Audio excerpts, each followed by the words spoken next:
کہ جناب اس مسئلے کو کیسے حل کرنا ہے، جبکہ کچھ فوجی ذرائع کہتے ہیں کہ جی کوئی باڑھ کا ایشو نہیں ہے، یہ سب افواہیں ہیں، خبریں ہیں. معاملے پہ مٹی بھی تو پانی ہوتی ہے نا، کہ خبر زیادہ نہ پھیلے، ایمبیرسمنٹ ہے کہ اپنی پراکسی جو ہے نا منہ کو آ گئی ہیں. اچھا یہ کوئی پہلی مرتبہ تو نہیں ہوا ہے، لاسٹ 20 ایئر میں تو یہی ہوتا رہا ہے کہ اپنی پراکسی، اپنے ٹرینڈ کیے ہوئے اپنے لوگوں نے اپنے ہی لوگوں کو مارا اور ٹکا کے مارا، دبا کے مارا.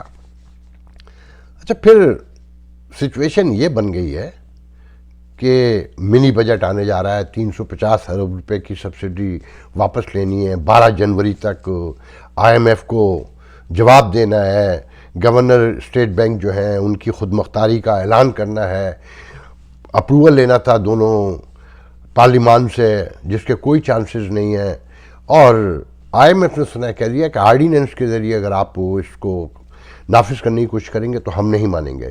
مگر سب کو پتہ چل گیا اب کہ یہ پوسٹ پون کر دیا اس بل کو. تو یہ سچویشن جو ہے نا، اپوزیشن بھی کہہ رہی ہے اور سبھی کہہ رہے ہیں کہ یہ انکار کیا تو مصیبت میں ہے، اور اس کو منظور کروا بھی لیں تب بھی مصیبت میں ہے کہ مہنگائی کا ایک خوفناک طوفان آئے گا. مگر نواز شریف آئیں گے نہیں آئیں گے، وہ رہیں گے نہیں رہیں گے، وزیر اعظم بنیں گے نہیں بنیں گے، رانا شمیم کا حلف نامہ جو ہے وہ درست ہے کہ نہیں ہے، اس پر بحثیں اتنی زیادہ ہیں کہ جو عوام کے معاملات ہیں ان پر کوئی گفتگو کرنے کو تیار نہیں ہے، اور کسی کے پاس ٹائم نہیں ہے. میڈیا پہ تو آپ دیکھ رہے ہوں گے نا کہ کوسار میں مری کوسار میں کتنی برف باری ہو گئی، شانگلہ میں کتنی ہو گئی، مالم جبہ میں کتنی ہو گئی، اسی پر گفتگو ہو رہی ہے. کہیں مچھلی پکتی ہوئی دکھائی جا رہی ہے، دولت لٹائی جا رہی ہے. تو ان سارے معاملات کو بڑے غور سے دیکھیں. تو اس صورتحال میں مزید اس پر گفتگو تو اور نہیں ہو سکتی، بس اتنا کہا جا سکتا ہے کہ فی الحال نواز شریف نہیں آ رہے ہیں، اور یہ صرف ٹیسٹ کیس کے طور پر چیک کیا گیا تھا. آپ کو یہ بھی پتہ چلے گیا ہوگا خان صاحب نے راتوں رات تنظیم توڑی بلدیاتی الیکشن میں ناکامی کے بعد، اور راتوں رات بنا بھی دی. یہ جمہوری پارٹی ہے جس میں خان صاحب خود لائف ٹائم صدر ہیں، اور جسے چاہتے ہیں جب چاہتے ہیں جو چاہتے ہیں بنا دیتے ہیں. جسٹس وجی الدین کو اسی لیے نکال دیا تھا کہ الیکشن کے اوپر انہوں نے انکوائری کی تھی کہ کس نے کیا کیا. تو یہاں یہی نظام حکومت چلتا رہے گا، یہی جمہوریت چلتی رہے گی دکھانے کے لیے. آپ لوگوں کے نصیب میں یہی لکھا ہے، کیونکہ آپ لوگ چسکے لینے کے لیے رہ گئے ہیں، اس سے زیادہ آپ کا بھی کوئی انٹرسٹ نہیں ہے. وہ اماں کہتی تھیں کہ بیٹا نالی کا کیڑا نالی میں ہی خوش رہتا ہے، اسے باہر نکال دو تو تڑپنے لگتا ہے. تو صدیوں کا کلاٹ ہے، یہ ایسے ہی آگے بڑھتا رہے گا.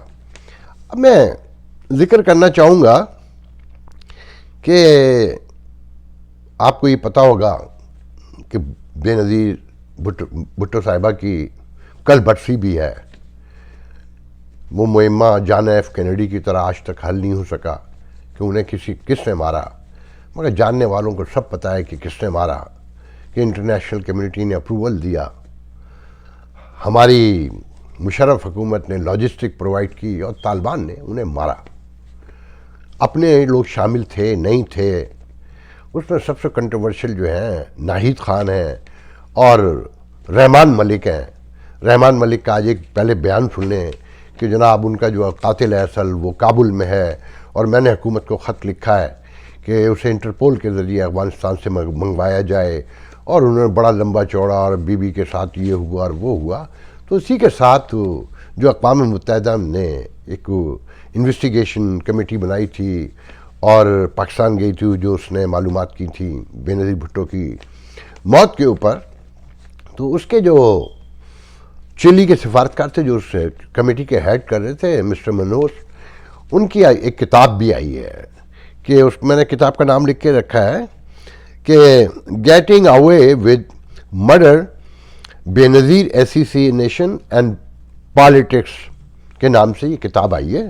اس میں انہوں نے لکھا ہے کہ جب ہم وہاں گئے تو رحمان ملک نے 70 پیج کی ایک بہت ضخیم رپورٹ ہمیں لا کر دی اور کہا کہ یہ مکمل رپورٹ ہے. مگر جب ان سے ہم نے یہ سوال پوچھا کہ آپ کا اس میں کیا کردار تھا اور وہ کیا عوامل تھے کہ بے نظیر بھٹو کو مارا گیا، تو وہ ٹال جاتے تھے اور ادھورا جواب دے کر یہ کہتے تھے کہ اگلی ملاقات میں مزید بتاؤں گا. اور ہمارے لیے مہنگے ترین تحفے لے کر آیا کرتے تھے اور زبردستی دے کر جایا کرتے تھے، جو ہم نے واپس آ کے اقوام متحدہ کی ایتھکس کمیٹی میں جمع کرا دیے۔ یہ سویلائزڈ قومیں ایسے ہی کرتی ہیں۔ ساتھ میں وہ لکھتے ہیں کہ جب ہم نے رحمان ملک سے سخت سوالات کرنے شروع کیے تو ان کا لہجہ بگڑ گیا اور وہ ہمیں اگنور کرنے لگے اور ہماری سیکیورٹی پر غیر تربیت یافتہ لوگوں کو تعینات کر دیا گیا ہمیں ڈرانے کے لیے۔ اب میں آپ کو کچھ مختصراً جو مجھے پتہ ہے میں بتا دوں۔ دیکھیں، یہ رحمان ملک پیپلز پارٹی میں کیسے آئے؟ ہمارے ایک دوست ہیں، بہت سینئر صحافی ہیں، حسن مشتبہ، بہت سارے لوگ جانتے ہیں کہ وہ بیٹی تھی زرداروں کی، وہ آپ نے سنی ہوگی نظم جو بے نظیر بھٹو کی موت پر انہوں نے کہی ہے۔ انہوں نے ایک بار کالم لکھا تھا کہ ایک جلا وطن پیپلز پارٹی کا کارکن پنڈی میں سے لندن میں رہا کرتا تھا، جب بے نظیر بھٹو بھی وہیں رہا کرتی تھیں، تو یہ جو ناہید خان ہے نا، یہ ایک ٹریول ایجنسی کا فراڈ کر کے بھاگی تھیں، تو وہاں چھپی ہوئی تھیں۔ تو یہ ایف آئی اے کے ڈپٹی ڈائریکٹر ہوا کرتے تھے اس زمانے میں رحمان ملک، یہ ایک تفتیشی ٹیم لے کر ان کی گرفتاری کے لیے وہاں گئے تھے۔ وہاں پتہ نہیں ناہید بیگم نے کیا جادو پھیرا کہ ان کی دوستی ہو گئی۔ پھر وہ ناہید جو پنڈی سے کارکن تھے، انہوں نے ناہید بیگم کو سیکریٹری بنوا دیا بیوی کا۔ بیوی کو تو کچھ پتہ ہی نہیں تھا، سادی سودی بیوی خاتون تھی، یہ میرا اپنا ججمنٹ ہے بیوی کے بارے میں۔ اور پھر رحمان ملک بھی ان کے دوست بن گئے، اس طرح بیوی کے قریب آئے۔ اس کتاب میں یہ بھی لکھا ہے کہ بیوی اور رحمان ملک مل کر ایک بزنس کیا کرتے تھے، اور آئل فوڈ کا جو عراق کا ایک مشہور اسکینڈل ہے، سنا ہوگا آپ لوگوں نے، اس میں انہوں نے کافی مال بنایا، اور اس کی ایک اسپینش عدالت میں تحقیقات بھی ہوئی تھیں کہ انہوں نے برائبری کی تھی عراق کے اندر ان کی کمپنی نے۔ تو ایک بڑی لمبی ڈیٹیل ہے، میں مختصراً اپنا یہ بتا دوں کہ رحمان ملک کیا ہے۔ رحمان ملک سے میری ملاقات پہلی بار لندن میں جب رہتے تھے، ٹیلی فون پہ تو بہت ہوتی تھی، جب وزیر داخلہ کے طور پہ یوسف رضا گیلانی کے ساتھ آئے واشنگٹن ڈی سی، تو میں نے کہا تو پھر خالد شہنشاہ کو مار دیا؟ تو مجھ سے ایک دم حقارت سے منہ ایسے ٹیڑھا کر کے کہتے ہیں کہ دیکھا کیسے مارا گیا؟ تو میں نے کہا کیا مطلب؟ کہنے لگے کتے کی موت مارا گیا۔ یہ مجھ سے کہا ہے ڈائریکٹ۔ تو میں نے کہا وہ تو آپ کا دوست تھا۔ کہنے لگے نہیں، میرا تو کبھی بھی دوست نہیں تھا، میں تو جانتا بھی نہیں تھا۔ جب بے نظیر کو ہم پاکستان لے کر جانے لگے تو لندن آیا تھا نیو یارک سے، تو میں تو جب سے جانتا ہوں۔ میں نے کہا آپ غلط کہہ رہے ہیں۔ میں نے منہ پہ ان کے کہا میں نے اپنی آنکھوں سے آپ کو جیکسن ہائٹ کے ایک پاکستانی ریسٹورنٹ میں خالد شہنشاہ کے ساتھ کھانا خریدتے ہوئے دیکھا، آج سے 2 سال پہلے جب حافظ زرداری نیو یارک میں رہا کرتے تھے، تو آئیں بائیں شائیں کرنے لگے۔ اتنے میں ہمارے اور رحمان ملک کے مشترکہ دوست آ گئے، بات کٹ گئی۔ پھر اسی وزٹ میں یا اس سے اگلے وزٹ، مجھے یاد نہیں آ رہا صحیح سے، حافظ زرداری کے ساتھ شاید آئے تھے، کہ میں نے ایک سوال کیا میڈیا کے حوالے سے، اور میڈیا کے حوالے سے میڈیا سینٹر میں روزویلٹ ہوٹل میں، کہ کہا جاتا ہے کہ یہ پاکستان میں یہ جو کالے ہیں، جو اوورسیز کال جاتی ہیں، یہ گرے کال کا جو اسکینڈل ہے، اس میں آپ اربوں روپے بنا رہے ہیں کہ ڈھاکہ، بنگلہ دیش، انڈیا، سب کی کالیں سستی ہیں، اوورسیز پاکستانیوں کی کالیں جو ہے وہ بہت مہنگی ہے۔ تو مجھے آئیں بائیں شر کے چپ کرا دیا۔ جب پریس کانفرنس ختم ہوئی، میرا ہاتھ پکڑا اور زبردستی مجھے کھینچتے ہوئے میرے ساتھ آ اور ایلیویٹر میں لے گئے اپنے روم میں لے جانے کے لیے۔ تو میں نے کہنے لگے، جیسے ہی ایلیویٹر بند ہوا، کہنے لگے، میں نے کہا کہاں لے کے جا رہے ہیں؟ تو کہنے لگے تو نے میرے کپڑے اتارنے ہیں نا، تو میں تجھے اپنے روم میں لے کے چل رہا ہوں، میں تجھے ننگا ہو کر وہاں دکھا دوں گا۔ میں نے کہا کیا مطلب؟ کہنے لگے سوال کرنے کا تھا۔ میں نے کہا حضور میں نے تو صرف سوال کیا تھا، جواب تو میں نے آپ سے زبردستی نہیں مانگا تھا نا، یہ تو میرا رائٹ بنتا ہے۔ اور بہت سارے واقعات ہیں۔ آخری بات اس سلسلے میں یہ بتا دوں کہ میرے ایک دوست ہیں، بہت سینئر جرنلسٹ اور بہت پرانے جرنلسٹ، جنہوں نے، میں نام نہیں لوں گا، جن کو پتہ ہے ان کو معلوم ہے، جنہوں نے بے نظیر بھٹو کے مرنے کی خبر سب سے پہلے دنیا میں بریک کی تھی۔ انہوں نے مجھے بتایا کہ جب لاش پہنچی لاڑکانہ تو رحمان ملک میرے پاس آئے اور بالکل گھبرائے ہوئے، مردہ ہوئے اور بہت پریشان، خوف اور ہراس کا شکار، اور کہنے لگے بھائی آپ کو تو پتہ ہے نا کہ میں تو کیا نام ہے اس وقت آپ کے سامنے ہاسپٹل میں بھی موجود تھا، اور میں تو آپ تو مجھے اتنا پرانا جانتے ہیں، مجھ پہ شک کیا جائے، کہنے لگے رونے جیسا ہو رہا تھا بالکل، بلکہ رو رہا تھا. تو ان پہ بہت بڑا شک ہے. مگر ایک بات میں یہ بتا دوں، یہ میں اس واقعے کا بھی گواہ ہوں کہ آصف زرداری اس مرڈر میں شریک نہیں تھے. یہ درست ہے کہ خالد شہنشاہ جیسے لوگ گاڑی چلا رہے تھے.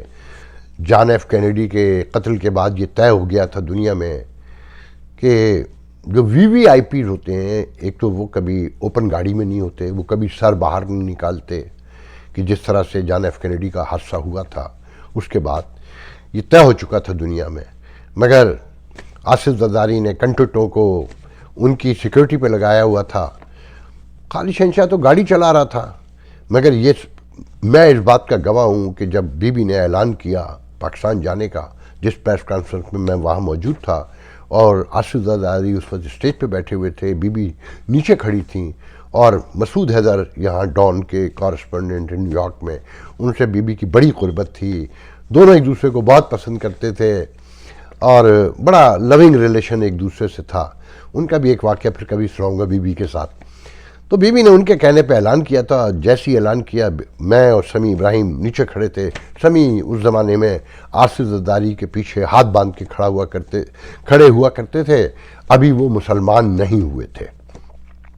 تو آصف زرداری تیر کی طرح نیچے اتر کے آئے اور سمیع ابراہیم کو مخاطب کرتے ہوئے کہا کہ اس پاگل کو سمجھاؤ، یہ جائے گی تو اس کو مار دیں گے.